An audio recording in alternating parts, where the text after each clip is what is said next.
राहुल गांधी पर अब की बार ईडी पूरे सबूतों और साक्ष्यों के साथ कोर्ट पहुंची थी और इलाहाबाद कोर्ट मतलब हाई कोर्ट की लखनऊ खंडपीठ में 2 जजों की कमेटी जो थी उन्होंने जबरदस्त आदेश सुना दिया। और इस आदेश में चूंकि इस मामले में सीबीआई भी पहुंची हुई थी और सीबीआई भी अपनी रिपोर्ट लगाई, लेकिन सीबीआई को यहां पर राहुल गांधी के केस में बड़ा झटका लगा है। और आखिरकार क्या है पूरा का पूरा 60 करोड़ रुपए का, जी हां, राहुल गांधी पर 60 करोड़ रुपए का पूरा एक तरह से मामला झोलझाल का, वो आपके सामने आएगा। और हाईकोर्ट ने जो आज आदेश दिया है, ये आदेश ईडी को एक तरह से खुली छूट मिल गई है, क्योंकि कोर्ट के 2 जजों की खंडपीठ ने साफ कहा कि ईडी के पास जो दस्तावेज हैं, जो साक्ष्य हैं, उस साक्ष्य पर गो अहेड कहते हैं ना, वो आगे बढ़ सकती है।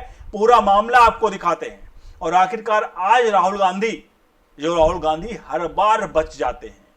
और ये वही कोर्ट है जहां राहुल गांधी को बार बार झटका लगता है। और ये वही वकील जो है एस विघ्नेश शिशिर भी हैं, जहां राहुल गांधी के आय से अधिक संपत्ति के मामले में ईडी को गो अहेड कर दिया, लेकिन सीबीआई को इस पूरे मामले में रिपोर्ट रीजनरेट करने के लिए आदेश दिया गया।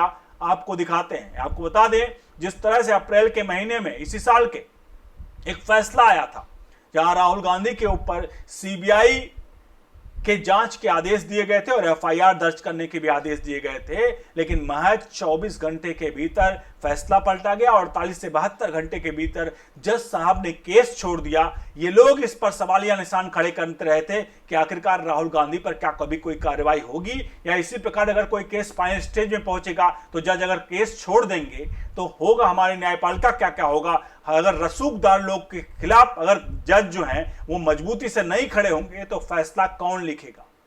अब इस सवाल का जवाब आज कहीं ना कहीं 2 जजों की खंडपीठ ने शायद दे दिया है। फिलहाल आपको पूरे मामले की तरफ लिए चलेंगे। आपसे अनुरोध है, इस पूरे प्रकरण पर अपनी राय प्रतिक्रिया जरूर दीजिएगा और वीडियो को लाइक शेयर जरूर करेगा। आपको मामला बता दें और ईडी का जो प्रमुख एंगल था उसको मैं आपको समझा देता हूं। ईडी का सबसे प्रमुख जो एंगल था वो यही था कि राहुल गांधी की आय से अधिक संपत्ति पर कहा गया था। ये बताया गया कि राहुल गांधी सबसे प्रमुख है।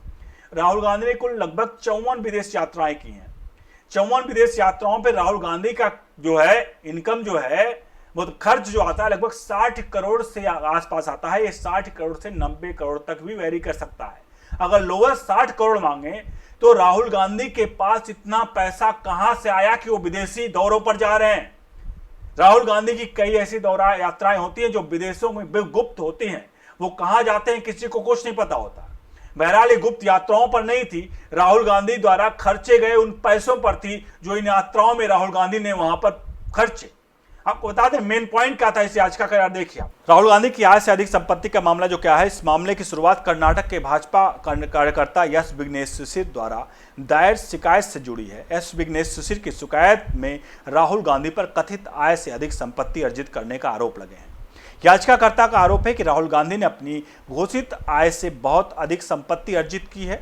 राहुल गांधी और उनके परिवार द्वारा कथित तौर पर 54 विदेश यात्राएं लगभग 60 करोड़ रुपए, मिनिमम है बॉटम, रुपए खर्च किए गए जो उनकी ज्ञात आय के स्रोत से अधिक है। याचिका में यह भी आरोप लगाया गया कि राहुल गांधी के पास ऐसे व्यावसायिक निवेश और संपत्तियां हैं जो उन्हें उनकी घोषित कमाई के अनुरूप नहीं है। अदालत ने एजेंसियों को अलग अलग हलफनामे दाखिल करने को भी कहा था। इससे पहले मई 2026 में इलाहाबाद हाई कोर्ट ने सीबीआई और ईडी के आरोपों का सत्यापन कर प्रगति रिपोर्ट प्रस्तुत करने का निर्देश दिया गया था। वर्तमान सुनवाई उस आदेश के अनुपालन से संबंधित थी जहां ईडी का जवाब अदालत को संतोषजनक लगा, वहीं सीबीआई का जवाब जो है वो अपर्याप्त यहां पर माना गया। यानी इस पूरे केस में ईडी ने जो दस्तावेज सौंपे वो दस्तावेज कोर्ट की तरफ से ओके कर लिया गया और सीबीआई ने जो दस्तावेज सौंपे उसमें संदिग्ध यानी वो दस्तावेज पूर्ण नहीं थे। अब आपको बता दें इसमें एक सबसे प्रमुख बात, ईडी किस चीज की जांच करती है? ईडी का जांच होता अनियमित लेन देन, यानी ऐसा पैसा जिसका कोई सही हिसाब किताब नहीं है उसकी जांच ईडी करता है। अब इस पूरे मामले में मामला क्या था? आय से अधिक संपत्ति का। आय से अधिक संपत्ति का मामला अगर बात करें तो किसके अंडर आएगा? इन्फोर्समेंट डायरेक्टरेट का, क्योंकि पैसे का मामला, अनियमित लेन देन का मामला है। सीबीआई की एंट्री कब होती है? जब वहां पर क्राइम होता है। तो एक बात तो तय है, सीबीआई की जो रिपोर्ट सौंपी, सीबीआई को जो एंगल था उस पर कोर्ट ने कहा कि आप दोबारा से रिजनरेट करिए रिपोर्ट आप। लेकिन ईडी के रिपोर्ट को सीधे तौर पर कोर्ट ने कहा कि ये गो अहेड है, यानी कि आय से अधिक संपत्ति का मामला अगर देखा जाए एक तरीके से तो इन्फोर्समेंट डायरेक्टरेट के पूरे अंडर में आता है, क्योंकि क्राइम, अगर क्राइम एंगल होगा तो सीबीआई का उसमें एंगल ऐड होगा। तो एक बात साफ है कि आय से अधिक संपत्ति के मामले में कोर्ट ने डॉक्यूमेंट्स देखे और ईडी के डॉक्यूमेंट्स देखने के बाद ईडी को गो अहेड करना, मतलब साफ कहा है कि जितने भी आपको लगता है जिस तरह की कार्रवाई हो सकती है वो आप कार्रवाई करिए, आप उसके लिए पूरी तरह से आपको खुली छूट है एक तरह से। तो ये पूरा मामला है। अब इस पूरे मामले पर राहुल गांधी की परेशानियां जाहिर सी बात बढ़ेंगी। आपको ज्ञात होगा अभी हालिया में एक एफसीआरए कानून जो बिल आया है जिसका अमेंडमेंट को लेकर के, जहां एफसीआरए में बाहर से विदेशी फंडिंग जो भी आती है उसका स्रोत सही तरीके से आपको देना होगा। आप एफसीआरए से फंडिंग लेते हैं तो दिल्ली की एक ब्रांच है एसबीआई की, जहां आपको अकाउंट खुलवाना होगा। आपको अकाउंटेबिलिटी पूरी तरह से होगी, अगर पैसा आ रहा है तो वहीं पर आएगा और कहीं से पैसा नहीं आ सकता है। इसीलिए एफसीआरए को लेकर के पूरा विपक्ष बौखलाया हुआ है। और राहुल गांधी, अगर बात करें राहुल गांधी या राहुल गांधी फाउंडेशन की, चाइना से कनेक्शन की बहुत सारी चीजें, तो एफसीआरए के जरिए ही ये फंडिंग इधर उधर से आती है। इसीलिए इस वक्त सबसे प्रमुख अगर बात करें, आप लोग कहें कि ये सीजेपी का प्रोटेस्ट है, नीट एस्पिरेंट्स का प्रोटेस्ट है, कतई नहीं। इस बार इनको पता है कि ये वाला जो बवंडर, ये बवाल जो आने वाला है, ये भूचाल, वो है एफसीआरए बिल का। एफसीआरए बिल आया यानी कि बर्बाद हो जाएगी हमारे देश के एंटी नेशनल जितनी भी पार्टियां हैं जो देश में रह करके भी विदेशी फंडिंग से चलती हैं, उनका पूरा कच्चा चिट्ठा और लेखा जोखा जब एसबीआई के एक ब्रांच में रखा जाएगा, कहां से आया, कैसे आया, तो इनका सुपड़ा साफ है।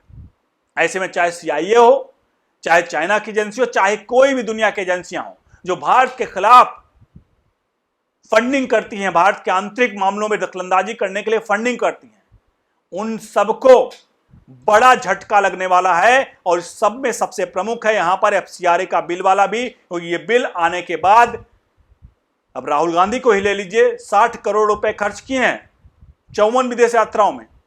इनकी इनकम देखी जाए तो 60 करोड़ रुपए नहीं है। तो ये पैसे आए कहां से? इसके अलावा इनके डेली के पर्सनल यूजेज, महीने के खर्चे, 50 खर्चे होते हैं। ये पैसे आखिरकार आए कहां के? जबकि राहुल गांधी कोई व्यापारी नहीं है। अब राहुल गांधी बार बार जो कहते हैं अडानी अंबानी अडानी अंबानी, तो आखिर अडानी अंबानी तो व्यापार कर रहे हैं। आप कौन सा व्यापार कर रहे हो mister leader of opposition of parliament, जहां आपके पास इतना पैसा आ रहा है? और अगर आ रहा है तो इसका स्रोत बताना आपके लिए आवश्यक है।